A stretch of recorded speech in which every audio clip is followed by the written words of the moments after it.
So, welcome back. Today's exam, I just first of all, review. Just important.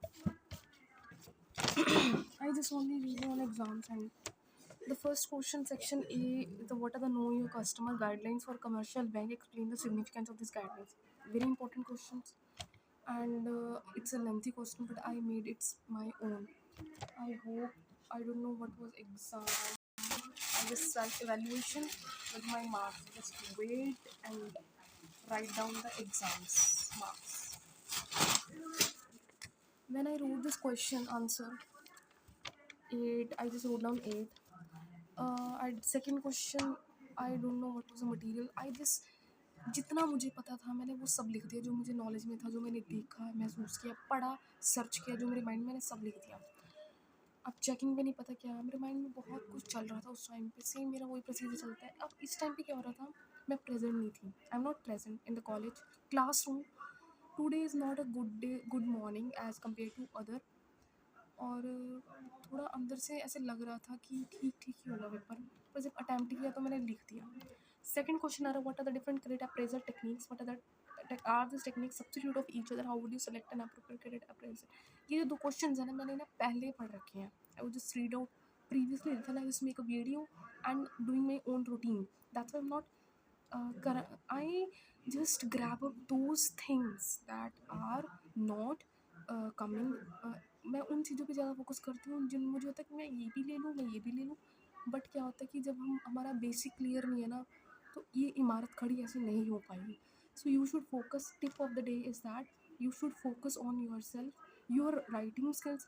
Writing में daily इसलिए बोलती हूँ कि मेरा राइटिंग पोर्शन वीक होता जा रहा है due to watching the reels YouTube. दिमाग में ना मेरा इस टाइम पे थोड़ा नेगेटिव इन्फ्लुएंस आ रहा था, क्योंकि आज साथ में हमारे क्लासमेट्स बैठे थे थोड़ा थोड़ा स्पेस छोड़ के, and I was just feeling so much helpless because I also not hope from my friends. I know that ये ऐसे ही, मुझे इनसे कोई उम्मीद नहीं है, इवन पूछना भी नहीं।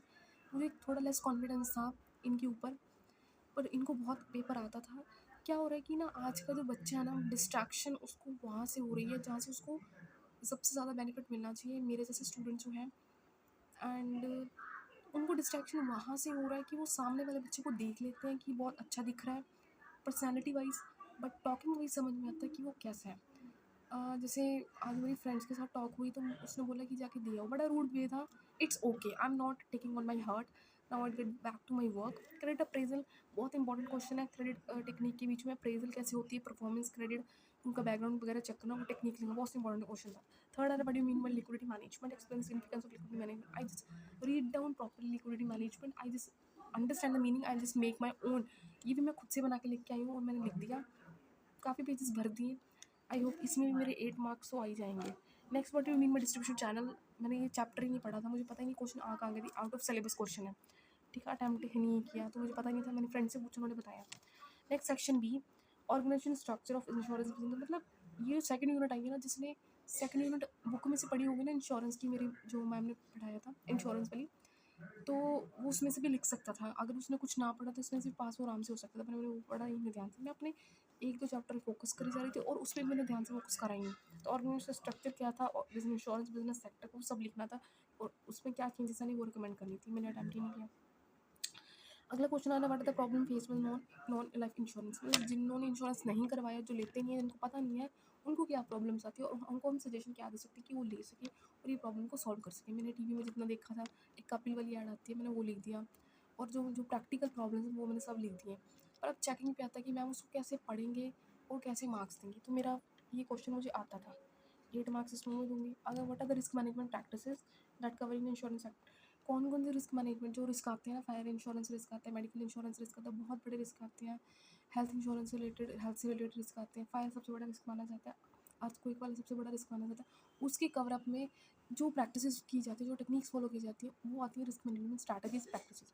ये बहुत अच्छा क्वेश्चन है ये। अगला आ रहा है, ऑब्जेक्टिव ऑफ IRDA। IRDA बहुत अच्छा है, ये भी वेरी वेरी इंपॉर्टेंट, मैंने किया था, मैंने लिख दिया, पर इसका मुझे कॉन्स्टिट्यूशनल स्ट्रक्चर नहीं आता था, इसमें मेरे मार्क्स कट सकते हैं मुझे लगता है।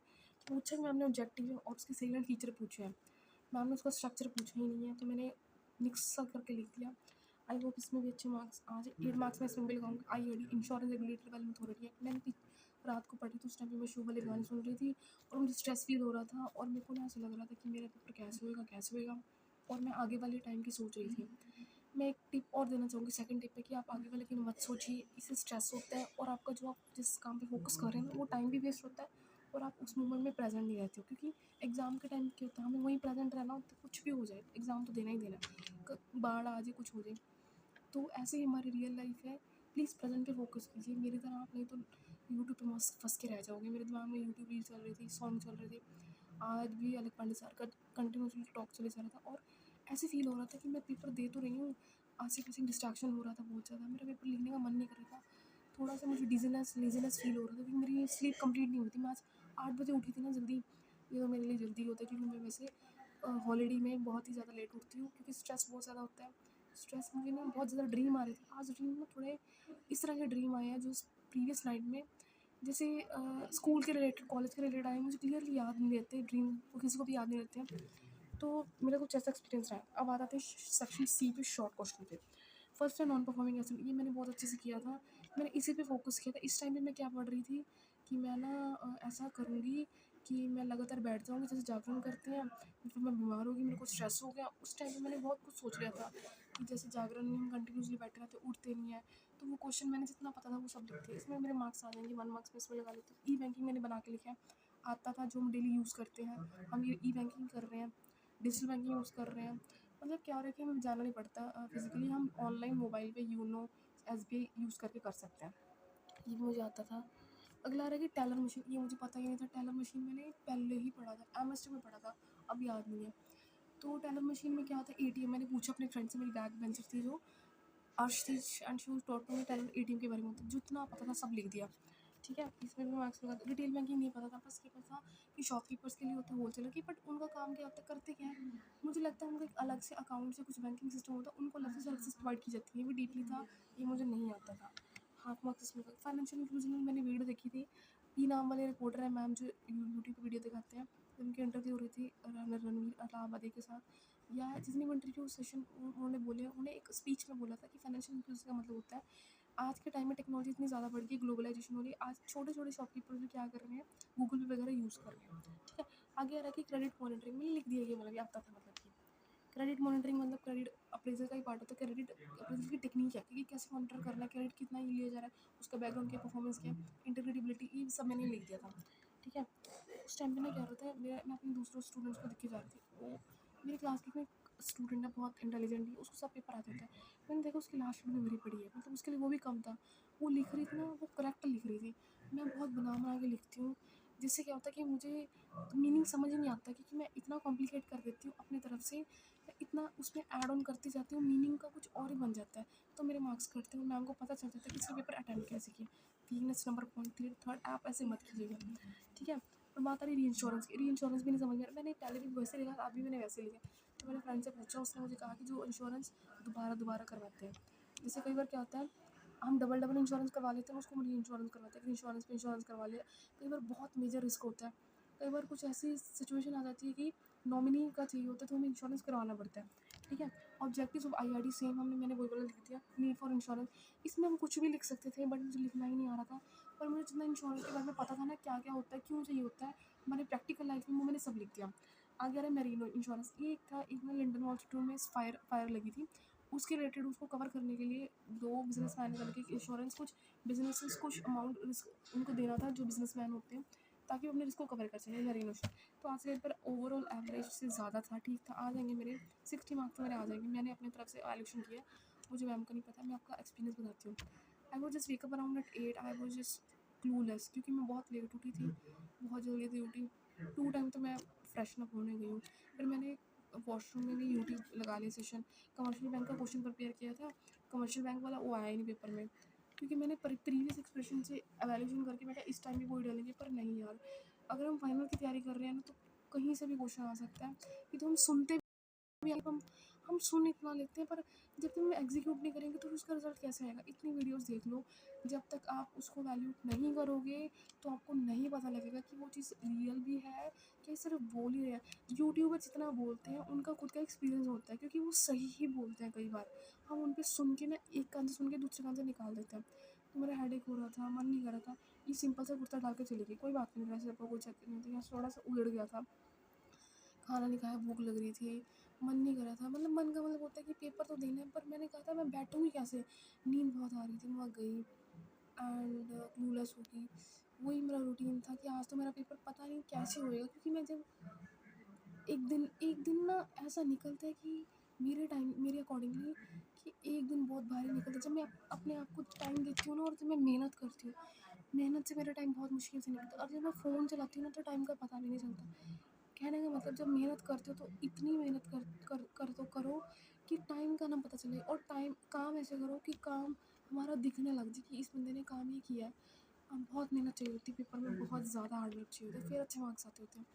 मेरे साथ के फ्रेंड्स बैठे थे, एक मेरी फ्रेंड थी, उसका नेम मेंशन नहीं करूँगी, थोड़ी ओवर कॉन्फिडेंस रहती है हमेशा मेरे से, हमेशा अवॉइड करती रहेगी, पर मैं उसका नाम मेंशन नहीं करूँगी। पर पता नहीं मेरी बनती नहीं उसके साथ, मैंने कितनी बार फेस कर लिया। इट्स ओके, एग्जामिनेशन फॉर्म किया, फ़ोटो चिपकाई, फ़ोटोज़ में भी समझ नहीं आ रहा था कैसे चिपकाऊँ, बार मामा को वेट किया, फटाफट फिलअप किया, ग्लू भी थोड़ी ऐसी मतलब बोल रही थी। मेरे दूसरे फ्रेंड थे, चले गए बिना वो करे, मतलब मेरा कोई फ्रेंड नहीं, मुझे कॉलेज में कोई किसी का फ्रेंड होता भी नहीं, मैं मेंशन कर देती हूँ। तो अगला पेपर मेरा कॉर्पोरेट का है, तो कुछ मेरा भूख लग रही है, तो हेडेक हेडेक भी हो रहा है। और सबसे इम्पोर्टेंट चीज़ आज की बताती हूँ मैं, कि आप अपना रूटीन वही रखिए, और फ़ोन मत यूज़ कीजिए। मेरा माइंड में फ़ोन चलता रहता है, मेरे को फ़ोन सबसे ज़्यादा याद होने लग गया। पंडित प्रदीप मिश्रा की वीडियो चल रही थी, मुझे ना वो वीडियो कंटिन्यूअसली दिख रही थी, जो एक डॉटर अपनी मदर के साथ कर रही थी, वही सीन दोबारा दिए जा रहे थे। So it's okay, not okay, please don't watch mobile phone. मैं फिर से कहूँगी, मैं फिर से देखती रहती हूँ, कहती रहती हूँ, आपके पेपर हो जाएगा ना, फिर आप जो मर्ज़ी करी जाना। और एग्ज़ामिनेशन हॉल दे दिया, वहाँ पे क्या होता था, मैं खड़ी रह देखती रहती हूँ, मेरा कॉन्फिडेंस बाहर ना, एंग्जाइटी होती है, बहुत ज़्यादा होती है, और मेरे दिमाग में सीन चल रहे थे, सीरियल चल रहे थे, और मुझे ऐसा लग रहा था कि मुझे डॉक्टर को दिखाना चाहिए, साइकियाट्रिस्ट को दिखाना चाहिए, मेरी मेंटल कंडीशन वीक हो रही है, क्योंकि मुझे लिखना नहीं आ रहा, दिमाग में दलीलें भरी पड़ी हैं, और मैं बड़ी हो गई हूँ, मुझे इस टाइम पे कुछ और करना चाहिए, मेरा मन ये कह रहा है, कुछ और सिग्नल दे जा रहा है माइंड। तो माइंड आज की टिप 4 नंबर पे टिप है कि मेरा माइंड सिग्नल कुछ और दे रहा है, और इस टाइम पे मैं वहाँ पे होनी चाहिए थी, मेरा माइंड बारी-बारी ये कह रहा है, मैं यहाँ पे प्रेज़ेंट नहीं हूँ, मैं यहाँ पे क्यों हूँ, मैं वहाँ पे होनी चाहिए थी। मतलब यूट्यूब में जितनी मैं रील्स देखती हूँ, जिनको मैं फ़ॉलो करती हूँ, जो टीचर्स हैं, जो कोई यूट्यूबर्स हैं, वहाँ पे मेरा फ़ोकस ज़्यादा लगता है। So all the best, exam के टाइम पे एग्ज़ाम का पढ़ो, और प्रैक्टिकली उसको पॉसिबल करके दिखाओ।